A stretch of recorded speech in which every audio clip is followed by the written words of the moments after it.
Shalom, hermanos, con ustedes la hermana Beatriz, perteneciente a las tribus perdidas de Casa de Israel, desde Uruguay hacia todo el mundo, siempre a través de este canal Tiempos Apocalípticos.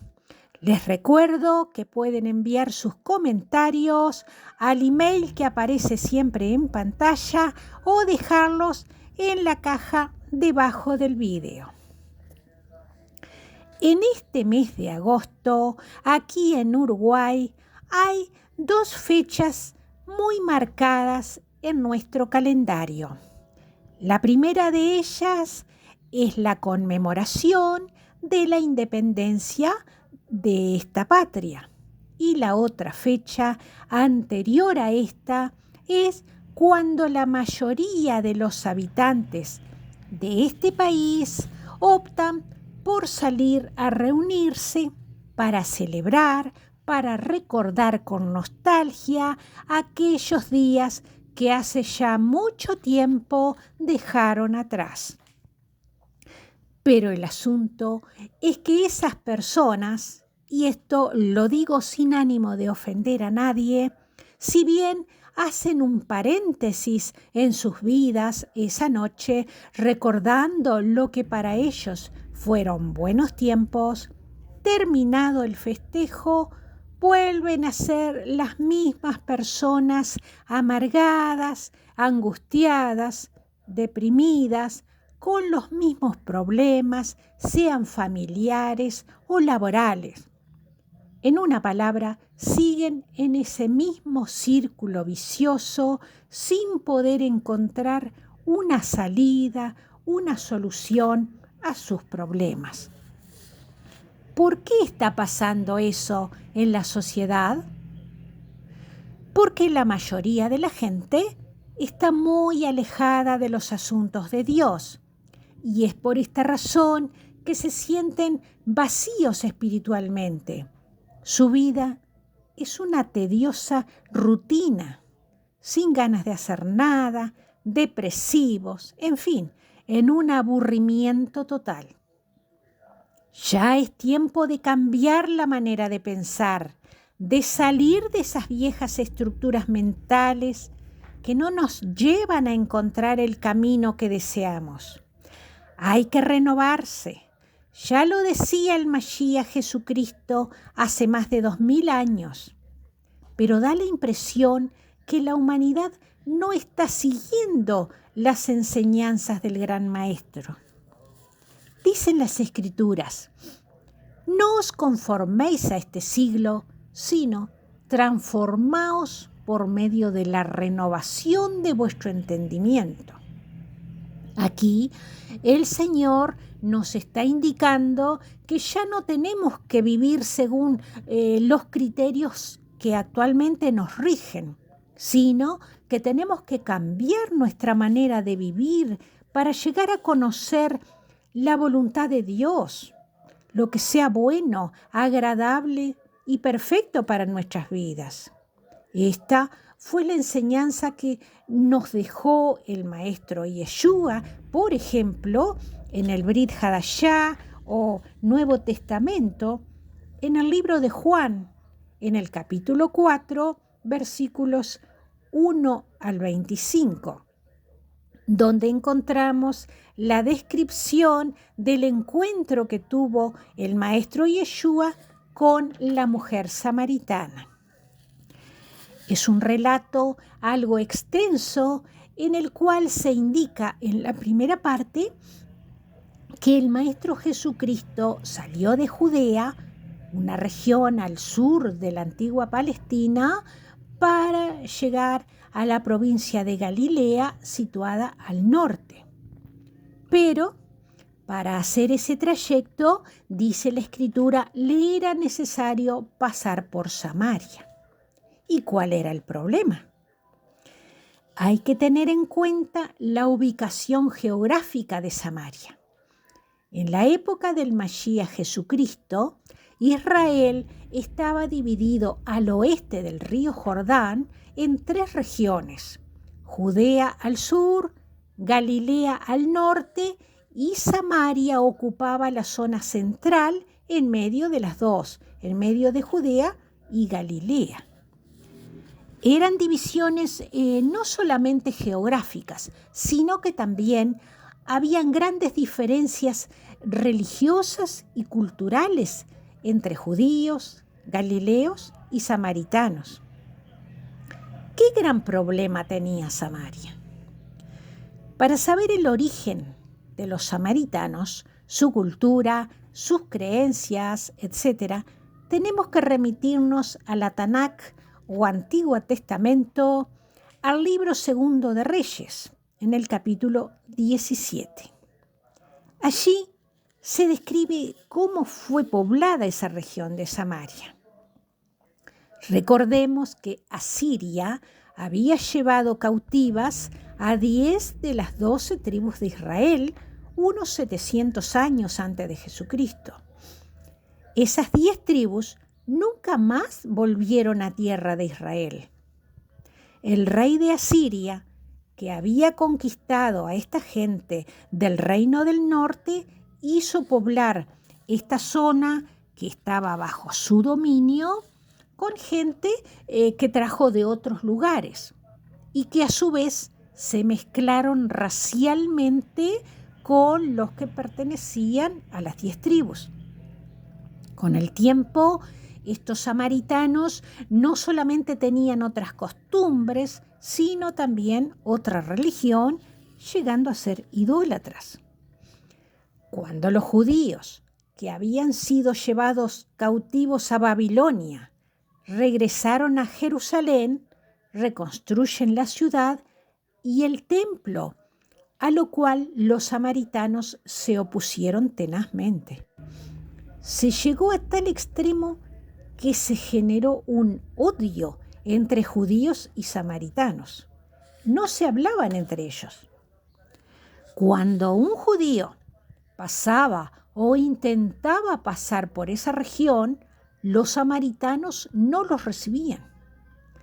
Era tal la tensión en esas relaciones que cuando los habitantes de Judea querían ir a Galilea, cruzaban el río Jordán al este de la región, lo bordeaban y después volvían a cruzarlo para llegar a destino.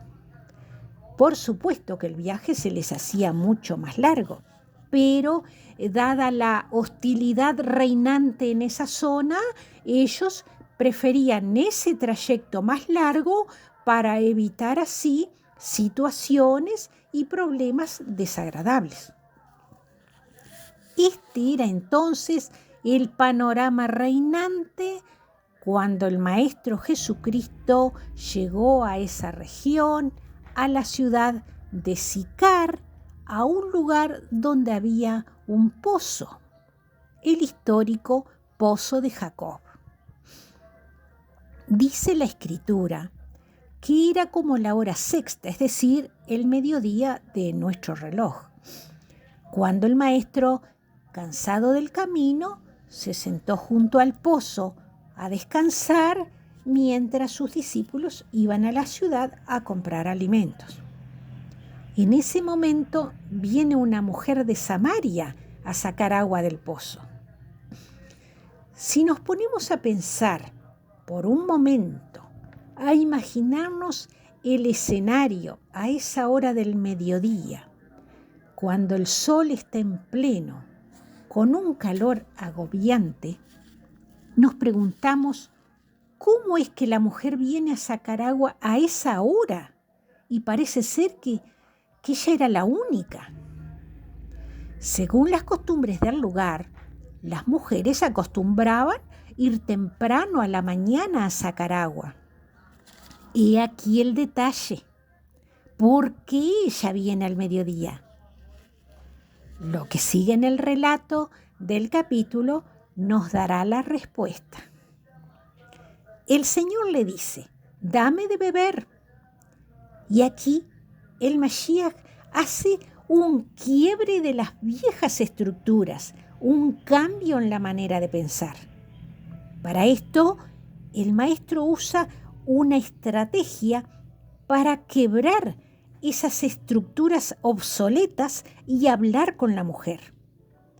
Hay que tener en cuenta que en esa época era vergonzoso hablar en la vía pública con una mujer extraña y peor aún siendo samaritana.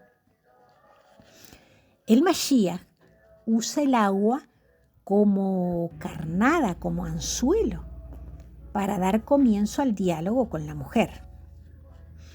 Aquí nos damos cuenta que el Mashiach era el maestro por excelencia, que sabía cómo derribar las barreras de las costumbres y de la religiosidad. Inmediatamente ella le responde con una pregunta. ¿Cómo es que tú, siendo judío, me pides de beber a mí, siendo yo una mujer samaritana? A lo que el Mashiach le responde, si conocieras el don de Dios y quién es el que te dice dame de beber, tú le hubieras pedido a él y él te habría dado agua viva. ¿Por qué el Señor le dice tú le habrías pedido a él? Porque el Señor es omnisciente. Él ya sabía qué clase de mujer era ella. No olvidemos el detalle. Ella vino a sacar agua del pozo al mediodía porque seguramente no estaba muy bien conceptuada en su entorno social y para evitar pasar vergüenza al ver otras mujeres en el lugar que conocían su situación, por esa razón venía al mediodía cuando no había nadie. Eso lo deja muy claro el maestro cuando le habla del agua viva que ella estaba necesitando. ¿Qué significaba el agua viva? Con este término, el Mashiach no se refería al agua de lluvia que llenaba ese pozo o al agua del manantial, sino que el maestro estaba haciendo una ilustración de las verdades espirituales que él, como hijo de Dios, quería enseñarle. Verdades de cómo cambiar interiormente con la guía de Dios para obtener la salvación de su alma. La mujer trató de desviar la conversación diciendo que el pozo era hondo y que él no tenía con qué sacar el agua. A lo que el maestro le dice que todo el que beba del agua de ese pozo volverá a tener sed. Pero si beben del agua viva que él les dará, no solamente no tendrán sed jamás, sino que además esa agua viva los llevará a la vida eterna. En ese momento, la mujer le dice, dame esa agua. Y el maestro, dando un giro en la conversación, le pide que llame al marido de ella. Ella le confiesa que no tiene marido. ¿Qué propósito tenía el maestro? El propósito del Mashiach era enseñarle que para obtener las bendiciones de Dios, primero la persona tiene que reconocer y arrepentirse de sus pecados. El problema de esta mujer sale a la luz cuando el maestro fue directo al asunto y llamó a las cosas por su nombre, dejando al descubierto que ella había tenido 5 maridos y el hombre con quien ella estaba en pareja en ese momento no era su marido. Por lo tanto, deja al descubierto su situación moral, su constante fracaso matrimonial. A partir de ese momento, ella reconoce que quien le está hablando es un profeta de Dios e intenta nuevamente desviar la conversación, mencionando una controversia, un conflicto teológico de aquel entonces que se refería al lugar donde se debía adorar a Dios. Claro, ellos, los samaritanos, eran idólatras y adoraban a su Dios a su manera. en el monte Gerizim, mientras que los judíos adoraban al Padre Eterno en Jerusalén. Y aquí el maestro le responde con una gran verdad. Yeshua nos enseña que para adorar a Dios, para comunicarnos con Él, el lugar físico no es lo importante, sino cómo lo adoramos, porque Dios es espíritu y es necesario que los que le adoran lo hagan en espíritu y en verdad. Como conclusión de esta reflexión, el Mashiach Jesucristo nos enseña que no necesitamos ir a determinado edificio al que los hombres llaman iglesia para tener un encuentro con Dios. Dios es espíritu, es omnipresente, está en todos lados. Esa luz divina está dentro de nosotros, porque nosotros, nuestro cuerpo es templo de Dios. La iglesia somos nosotros. Hermanos, ya es hora de dejar esas viejas estructuras mentales que nos impusieron hace cientos de años. Es hora de dejar atrás esas falsas doctrinas, esas falsas creencias de que si no vamos a una iglesia, a un edificio, no podemos adorar a Dios. Eso es falso. Quítese la venda de los ojos.